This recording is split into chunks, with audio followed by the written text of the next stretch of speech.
L'Indo-Pacifique, théâtre de nouvelles tensions géopolitiques. Le 24 mai, les dirigeants des États-Unis, du Japon, de l'Australie et de l'Inde se sont rencontrés à Tokyo pour le sommet des Quad.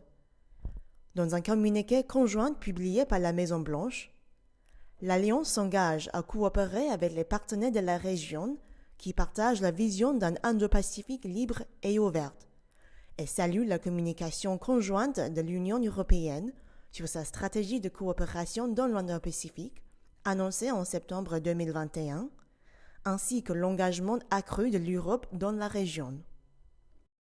Au cœur des préoccupations occidentales, la Chine. Depuis avril, la Chine a augmenté sa présence dans l'Indo-Pacifique. Un accord de sécurité a été signé entre la Chine et les îles Salomon mardi le 19 avril.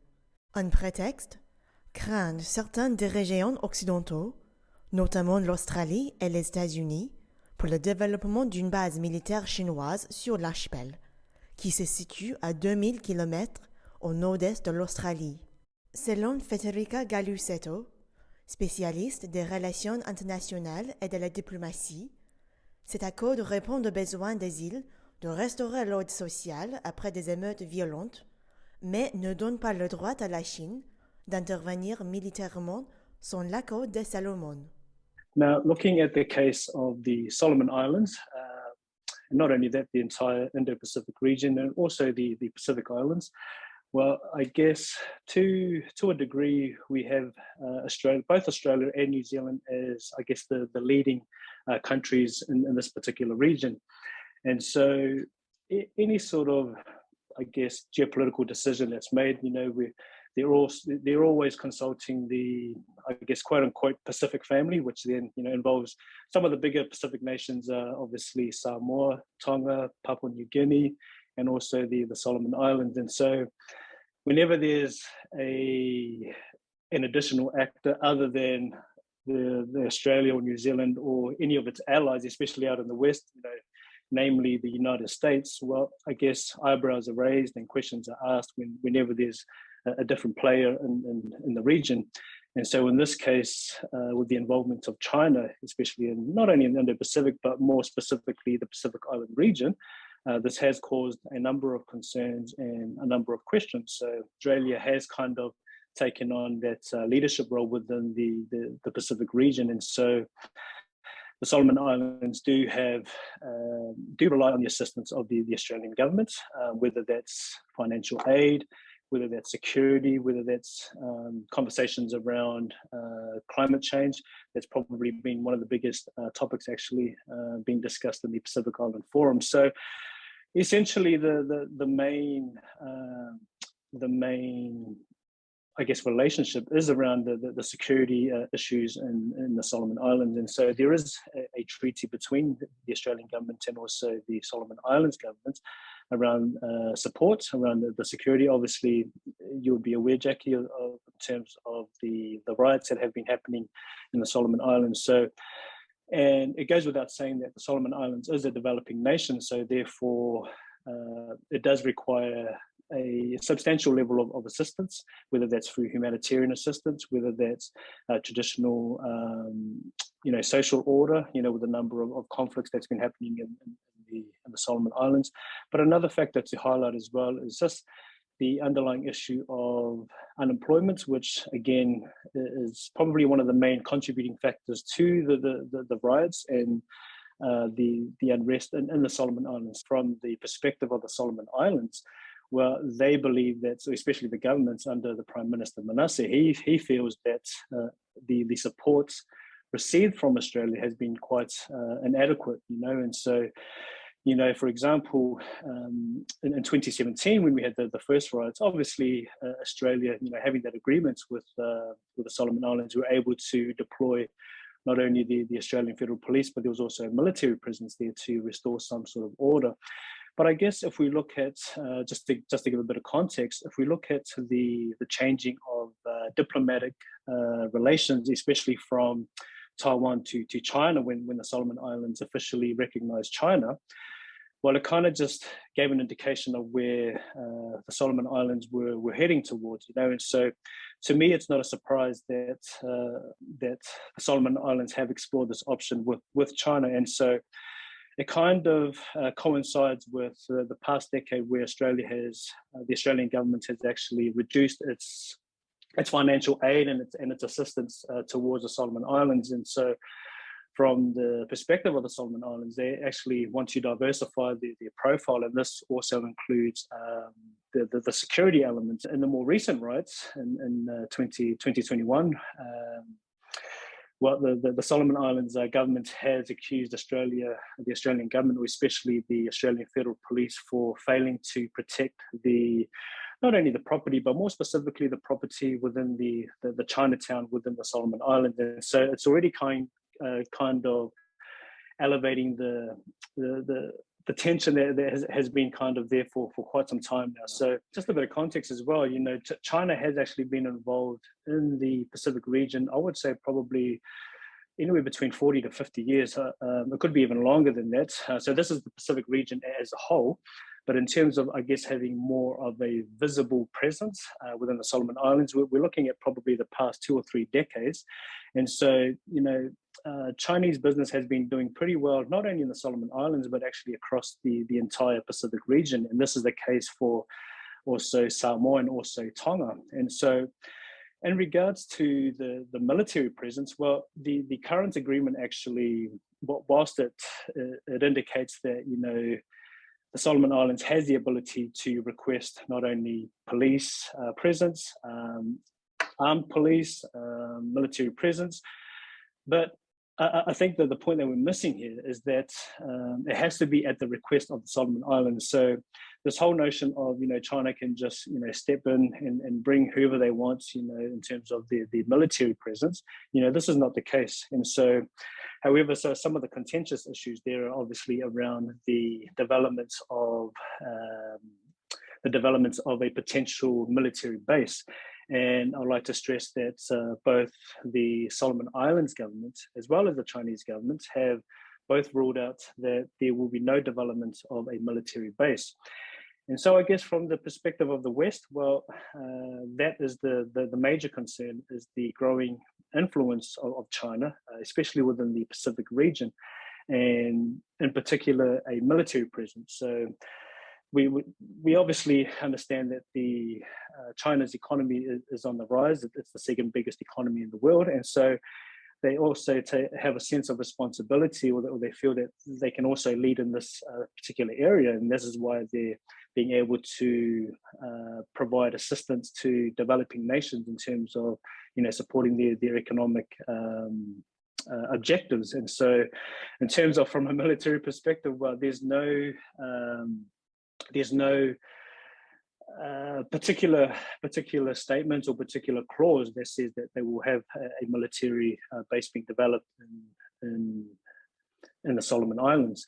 And whilst we're on this topic actually of the military bases, I'd like to highlight also that whilst the concerns may be warranted from some perspective, we need to understand that if we're looking at a US-led West, well, the United States actually have a number of military bases, over 80 countries, across the globe, in comparison to China, who only has military bases in 3 countries, which includes Djibouti, Tajikistan, and also Myanmar. So if you look at that, well, to me, we beg to ask the question, who's the aggressor here?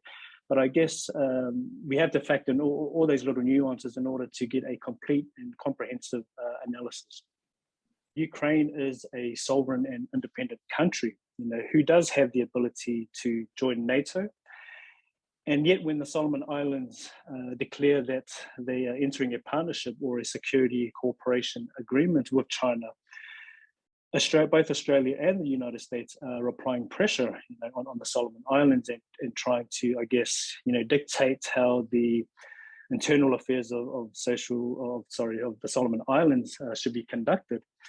And whilst we're on this note, by no means is Scott Morrison a President Putin, but unfortunately they have used a similar rhetoric, of crossing the quote unquote the red line.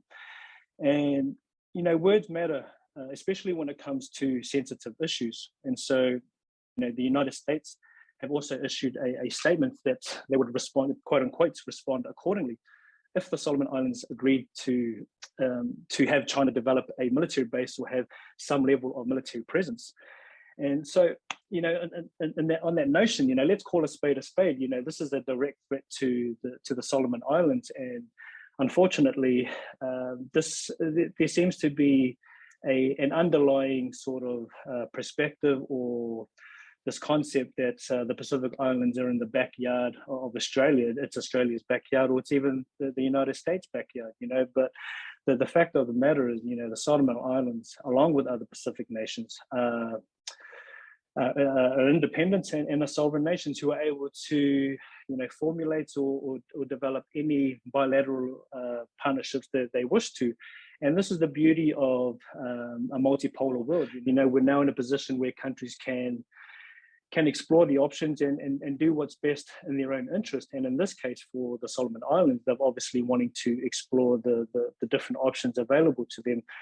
And as I mentioned earlier, if the financial support has been on the decline for over a decade, well, what other options would the Solomon Islands have? And in this case, well, China being one of the second biggest economic player in the world, well, from the perspective of the Solomon Islands, it would be silly not to take advantage of this proposal. And so, again, just being able to highlight the hypocrisy, for lack of a better word, from a US-led West. And so there is that, underlying pressure of almost forcing another Cold War, between the United States and China in this instance. But we do need to have a look at all the different factors and be able to understand the comprehensive picture, as opposed to just getting sound bites from different media outlets and not even be and not only be saturated with a particular media source, for example, focusing only on the West. And it's important to have to do your due diligence and be able to explore all the different options and the different sources that are out there in order to, again, gain a comprehensive picture of what is actually unfolding on the geopolitical landscape. Pour l'Union européenne, en particulier la France, l'espace est une réalité géographique. Ces départements ou régions d'outre-mer et ces collectivités d'outre-mer représentent une population totale de 1,65 million d'habitants. 93% de la zone économique exclusive française est située dans les océans Indien et Pacifique. Environ 150 000 résidents français habitent dans la zone. 8 300 militaires sont en mission au sein des forces prépositionnées. Aside from the security and defense domain, I believe the European Union, or Europe and France also, is prioritizing its strategic engagement with the Indo-Pacific region. And so, just to give a bit of context, this cooperation or strategy was kind of formalized sometime in October 2021. And so, I guess the European Union, as well as France, I guess both strategies, kind of overlap and are synonymous with each other. So, and even more so because, France is obviously the president of the Council of the European Union at this stage, or up until June. And so I believe that, President Macron is leading the charge in this instance, even from a European Union strategy. It is only natural for France to be invested in the Indo-Pacific region because of the location of its overseas territories, and not to mention, there are over 1 million French people who are located in this area. And in addition to that, there are a number of soldiers, I think approximately over 8,000 soldiers who are stationed within this region. And so as the intense competition increases, there's the military buildup, the increasing tensions, in certain hotspots. I mean, we're looking at the issue with Taiwan. You're looking at the South China Seas, and so all of this area, it directly impacts, the European Union security and as well as their strategy for prosperity. And you may wonder, how does this impact on the European Union and also in France? Well, I mentioned earlier that, obviously France's overseas territories are in the region, but from a European perspective, well, around 80% of, the goods entering the EU, transit actually through the Indian Ocean. And so hence, security of these particular transit routes and, the freedom of, I guess, the navigation and the rule of law is critical to the European Union strategy. Un conflit militaire serait catastrophique. Well, if you look at what's happened, obviously, between the agreements, and then coinciding with what's happening, the conflict between Ukraine and Russia, I think everyone's trying to run comparisons and ask the question whether, is China now in the position to, are they motivated and have they been encouraged by the conflict that's happening in Russia and Ukraine to somehow invade Taiwan? And so, and I guess this is the stance or the perspective that the West has, and this is what is frightening the US-led West, is that China will at any point, at any given time, invade Taiwan. And so, again, if you look at the European Union strategy as well as France's strategy, well, there is a focus on multilateralism. There is a focus on strengthening the partnerships within the region, whether that's bilateral partnerships with, Japan or even South Korea. And so I think, as I mentioned earlier, I think it would be catastrophic to consider a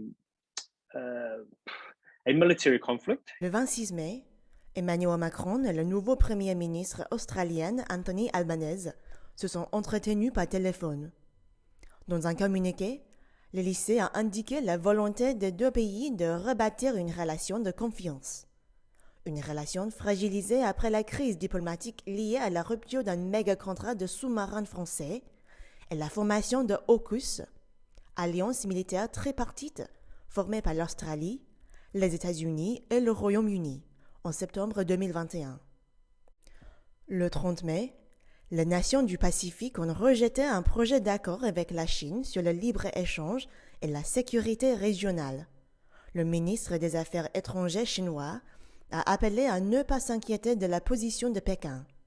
Il a affirmé que les pays concernés continueront à avoir des discussions et des consultations continues et approfondies afin de dégager un consensus plus large sur la coopération.